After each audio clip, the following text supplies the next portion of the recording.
12 years of traditional therapy, 3 high-end mindfulness retreats, and a $300 yoga mat later, and you're still hitting the exact same wall of not enough. You are still managing the same high-friction debris. The partner who refuses to see your value, the manager determined to gloss you over, and the person staring back at you in the mirror who feels like they're running on a treadmill at a 10% incline just to stay in the same spot. It's the same shit, different fiscal year, with a heavy dose of compounding interest on your emotional debt. But why? Traditional therapeutic models fail because they lack one key element: direction. Awareness is not enough without integration that then leads to action. You are stuck on repeat because your nervous system is trapped in a closed loop processing cycle, effectively building an echo chamber of emotional debt. It is trying to solve a puzzle it hasn't been given the biological direction to finish.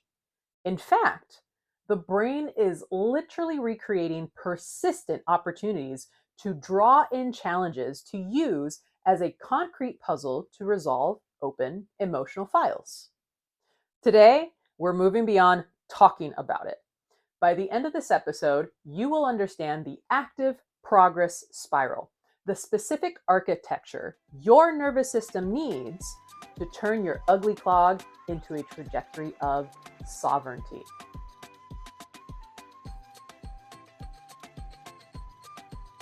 The grind? That's easy. The socially acceptable excuse to miss out on living. But sitting alone with your thoughts, facing intolerable emotions that you've been suppressing for decades, defying the patterns handed down to you as someone else's truth, very few have that courage. Welcome to the Integration Variable, the podcast for the high-functioning outlier ready to stop running and start integrating. Welcome back to the Integration Variable. I'm Dr. Alina Soto, your integrated sovereignty strategist. Last time, we talked about your mind as AI and how your ugly clog of unprocessed data is ruining your output. Today, I am drinking a pistachio pu'er that was recently out of stock, but I received this one just a day ago, hailing from the Tea Madame in Sumner, Washington.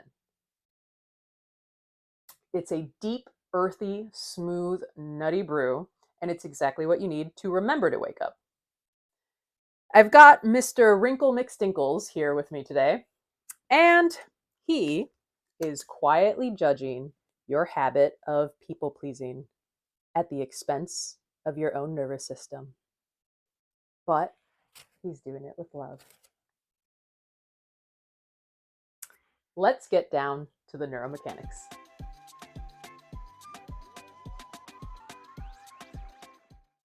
In our modern performance culture, we choose to ignore a fundamental skill: the ability to link a psychological event with a physical one. Shocker, the physical one always occurs first. We suffer from the disembodied mind fallacy.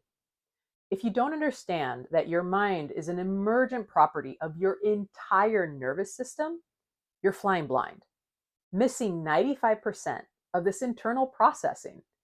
This is why high performers fail to mindset their way out of burnout, and therapeutic providers cannot effectively treat.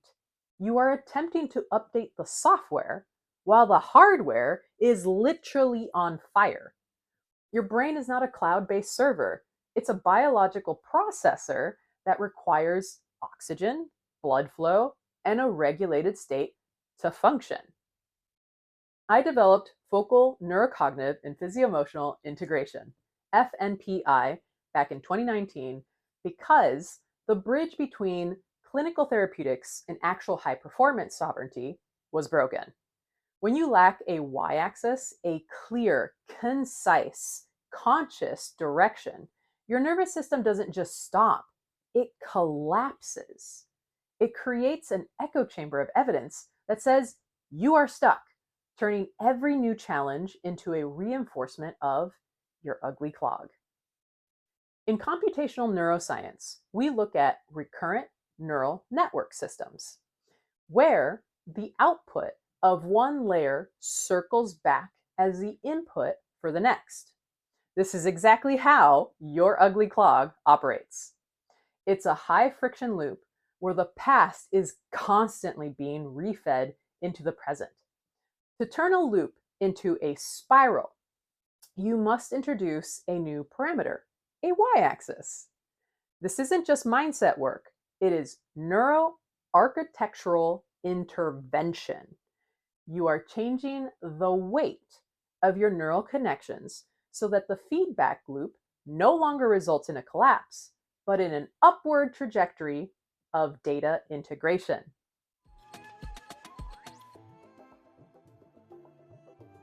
Here is your integration variable, Newsflash. The goal of this work is not to avoid challenges.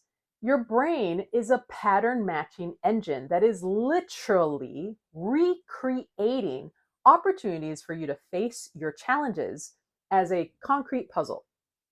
You cannot zen your way out of reality. In fact, this is actually the basis for the spiral-like process of both the nervous system and transformation. Regardless of how intense or unprecedented the challenge is, inevitably, you will encounter something very similar, and it will always affect you in similar ways until you learn how to navigate it and ride the emotional waves instead of being crushed against the rocks. The fantasy that you will somehow transmute your species into a fusion of Super Saiyan meets Spock, minus the blisscreen rage, and enter a permanent state of spiritual bypassing and just never feel the sting of a boundary violation ever again? That's a lie. Psychological freedom is not the absence of stress. It is the capacity to ride any emotional wave, allowing it to complete its cycle and return to homeostasis without leaving open files in your system.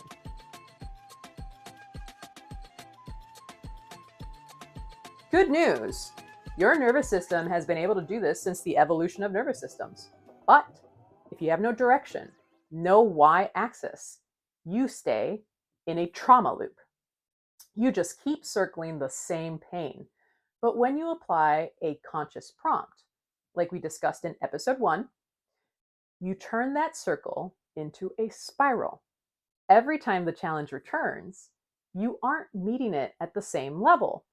You are meeting it from a higher perspective, using the challenge as the very ladder you climb to move from red-hot intensity to a state of ease, where the sensations may still be present to an extent, but are now irrelevant to your success and enjoyment of that success. The science here is rooted in cortical reentry. When you are red hot, your processing is stuck in the subcortical loops, the basement of the brain, where reactivity lives. The spiral represents the process of top-down regulation, where we use conscious direction to pull that red-hot data up into the cortical layers. This allows the nervous system to shift from a state of hyper-associative trauma to linear progress. You aren't just thinking differently, you are literally rerouting the electrical signal of your nervous system to bypass the clog and reach the ease of the prefrontal cortex.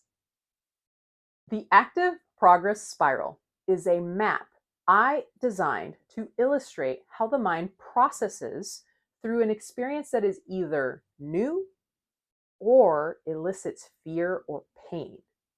Originally, I created this due to my observations and studies in trauma work, but realized rather quickly that the intensity of the challenge didn't really matter. The process was the same. For this episode, we will focus on the major components of the spiral. For a more detailed look, head to the Integration Variable Lab and get the upgrade via the course, Break the Trauma Loop. The link is down in the description below.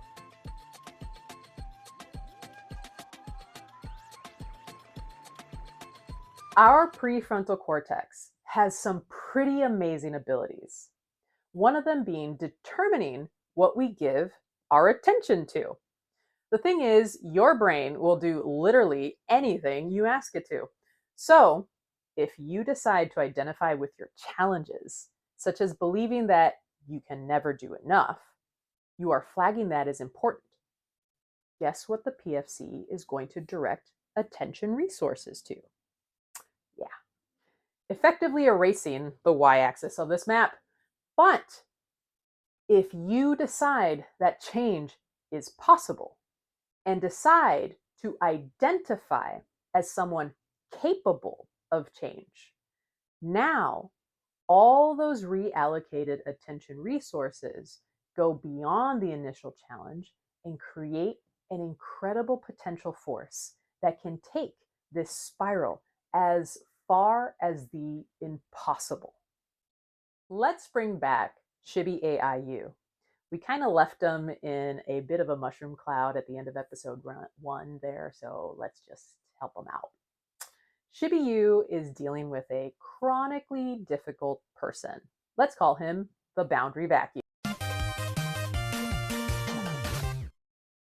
Chibi-U has made the decision that their ultimate goal, the ease, is setting appropriate boundaries in difficult encounters.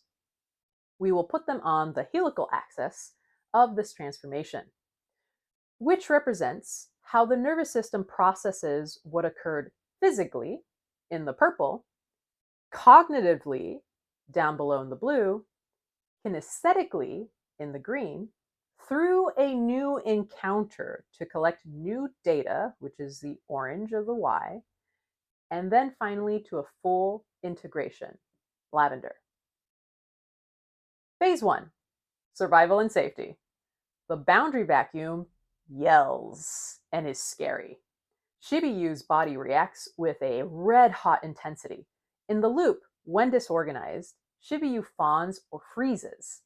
In the spiral, Chibi-U's first task is prioritizing safety and physical regulation. You remove yourself from the environment. You don't think, you regulate, ideally learning the lesson of physical sovereignty. Phase 2, big picture observation.